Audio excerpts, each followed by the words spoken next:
Welcome back everybody, diving back in with another Moto News Roundup, where this time we'll look at Honda's latest V3 teaser, their new replica FIREBLADE, and also the latest on Norton's releases ahead of EICMA, including the confirmed names of the bikes. Then Yamaha have news around the R7 and the Tracer 7, Ducati say no to small bikes, ENFIELD sell theirs on Amazon, Honda reveal the successor to one of their best sellers, the Pope's BMW brings a staggering price at auction, GASGAS production gets relocated, and we'll round off with the schedule for some of the new bikes that are coming in the next week or so. So let's start with one of the most anticipated new bikes of the year, Honda's V3 e-compressor powered naked. I think this is set to be perhaps one of the most novel engine configurations on the market, with the concept for it shown at EICMA last year in Milan. It might look like a sort of wild idea, like a fantasy kind of concept, but they've been pretty open about the fact that they fully expect to bring it into production, with the bigwigs at Honda having publicly said a few months back that they've been riding the prototype at one of their test facilities in Japan. And it looks like it's all set to become true, with a new teaser published in the last couple of days on their YouTube and Instagram, showing quite plainly a sort of V3 engine configuration, or at least you can kind of tell from the exhaust headers. The rest of it, they've tried to be fairly cryptic, as is often the case with these sort of teasers, but they do say the full announcement is due at 10 AM on the 4th of November, which of course is the press day on the first day of EICMA. So of course with this one we'll have the full details available as soon as they come to us, and this is certainly one to keep an eye out for. In the meantime though, they've also just announced a new Dean Harrison replica of the FIREBLADE SP, with a finish that's closely matched to that of the bike that he rode to 2 victories in the Superstock class at this year's TT. Now there are just 12 of these to be produced, so a very limited run, and the retail price is said to be £26,749. Now to be fair, you do get a few extra fancy bits fitted to the bike though, like a engine cover set, the radiator guard, a tall screen, a seat cowl, the HRC oil filler cap, and also a signed showy lid, and a paddock stand, and also a garage mat. So a very cool proposition, I think, for the TT nut, although I do believe that price tag probably puts most of us out the picture. Speaking of humongous price tags, well, that's normally the case with Norton, but could that all be about to change with their resurgence, which they've been teasing for a couple of months now, and again, it's all set to be announced on that first day at EICMA. Thing is though, I was lucky enough last night to be at a press briefing about all their new bikes that are coming for this sort of launch season, and while I can't really say a great deal at this stage, they did put out a press release which confirms some of the names of the bikes they'll be announcing. So they say there'll be a Manx R, and also an Atlas, so I'll leave you to speculate as to what they could be. Now, I have already got one of these videos in the bag. It's just being edited and we've got to hold it back until the first day of EICMA. I'm very excited to put it out. I believe we'll get the other bikes shot in advance as well.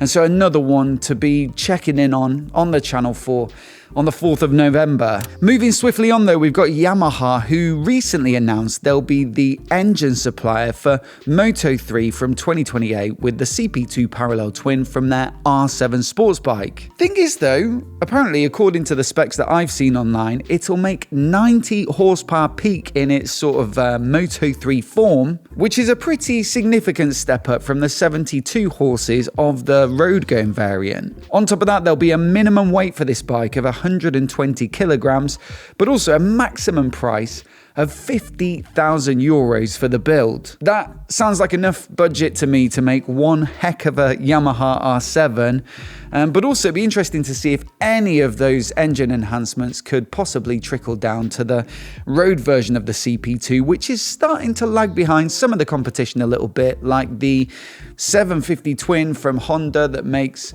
90 horsepower, and also I believe the 660 from Triumph in the Daytona makes about 90 as well. Another release from Yamaha though that kind of went under the radar a week or two back is the fact that they've updated the Tracer 7 Tourer for 2026 with the ability now to spec it with their Y-AMT system. Y-AMT is their automated manual transmission, so you can pay a little bit extra and effectively run the bike as an automatic. So it's twist and go, no clutch to operate, and also no gear shifter. You can either run it as automatic or put it in manual and use the 2 buttons on the switch gear. Now, to be fair, I reckon auto systems like this, BMW have got ASA, and there's DCT as well from Honda. KTM are working on their own AMT as well.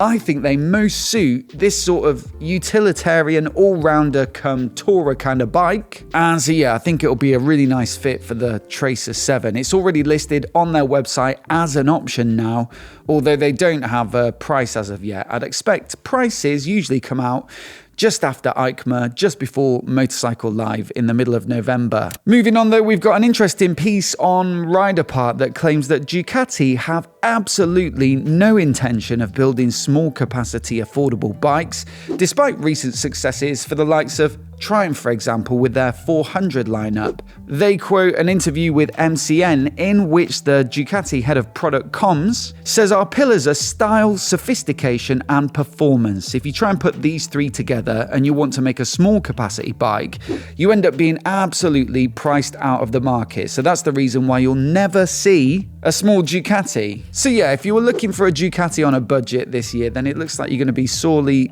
disappointed. And to be fair, it's no massive surprise because it follows on from a press release a few months back where they reported that they made over $1 billion in revenue in 2024, and that was for the 3rd year consecutively, and pretty much by doubling down on their super premium strategy. They don't do it by selling lots of cheap bikes, they sell a lower volume at punchy prices, let's say. If it works, fair enough, I guess. Although at pretty much the opposite end of the spectrum, you've got Royal Enfield, who are also enjoying plenty of success. So perhaps both approaches can work. Stack 'em high and sell 'em cheap is certainly more so the ethos at Enfield. And you'd probably say they're a better match for something like Amazon. Again, this one was reported in Rider Part that the 350 range from Enfield, so the Classic, the Meteor, the Bullet, the Hunter, those sorts of bikes, will now be available on Amazon in 5 of India's major cities, which is really quite an interesting move. Now, the sale is still fulfilled by a dealer, so they'll register the bike, get it on the road and deliver it to the customer. But the Amazon listing is where you sort of kick off the process now, or where you can kick off the process. And so I'd love to know from you in the comments, would you even consider buying a bike off Amazon, or just does that seem ridiculous? And do you think this is legit or just a bit of a publicity stunt? Let me know down below. Meanwhile, over at Visor Down, there's a report on the successor for Honda's extremely popular Super Cub 50. You see, Honda have just announced 4 110cc bikes for the Japanese market, and one of them is set to replace that 50cc Super Cub. It's called the Super Cub 110, and it makes a whopping 5 horsepower peak, so hold on to your hats. Although, to be fair, the looks are a little bit off to me. I think they've put smaller wheels on it. Maybe they've tried to make it a touch more agile, but it doesn't look quite as good. And also, you've got that massive rack on the back and the massive basket on the front. To be fair to them, though, they also launched a new version called the Cross Cub. That's also a 110. And that looks sort of like the 125 Trail Cub that you get in some other markets. That one, to me, looks pretty sweet, and it's definitely the one I'd go for. Now, a few months back, a special BMW R18 was built for the Pope, apparently, and it was a bit of a beast. It's a full touring spec transcontinental version, but as you'd imagine, completely painted in white, including reupholstering the seat in white too. Sounds like an absolute nightmare when it comes to cleaning it, but to be fair to BMW, this was predominantly like a charitable project. The intention has always been to auction this bike off at Sotheby's, and the proceeds are all going to children's aid projects in Madagascar. Now the thing is, that auction has just been and gone. It was set for October, Motorrad Online report that it fetched a staggering total amount in the end. It went for €156,000. So either somebody out there is very generous and likes supporting children's charities, or they really like the Pope, or they really like big, heavy boxers, or maybe it's a mix of all three. Now, also reported on Motorrad Online this week, and keep in mind my German isn't great. I did it at GCSE for a bit, but that's about it. So I've had to rely on Google Translate for this one, but they say KTM have decided to move GASGAS production out of Spain and, bundle it into their Austrian headquarters.